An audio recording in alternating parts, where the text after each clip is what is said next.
You have to stay with me, you know, kind of under a little buzz. It's always Easy.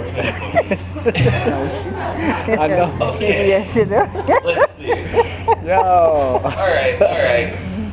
Alright, let's start at the beginning. Alright, we're gonna go with Exit the Matrix. Start nice as usual. As in Exit the Matrix is really like a description of, you know, everyday society and how we fit into it and how we should not fit into it really and truly. Alright?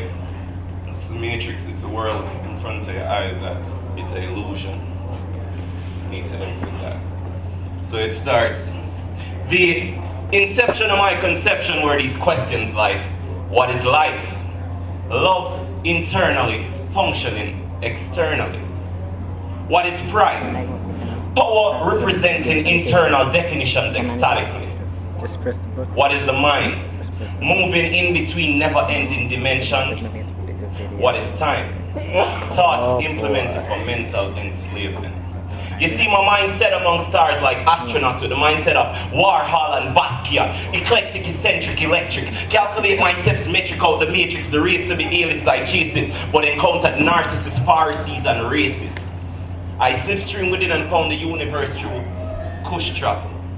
See, Kush travel is teleportation and time travel. Beyond the barriers of the mind, I travel. Lesser minds baffle while eyes dazzle, but my mind's my castle, my fortress, my domain, my realm. Society is a simulation. Exit the matrix. Kush travel.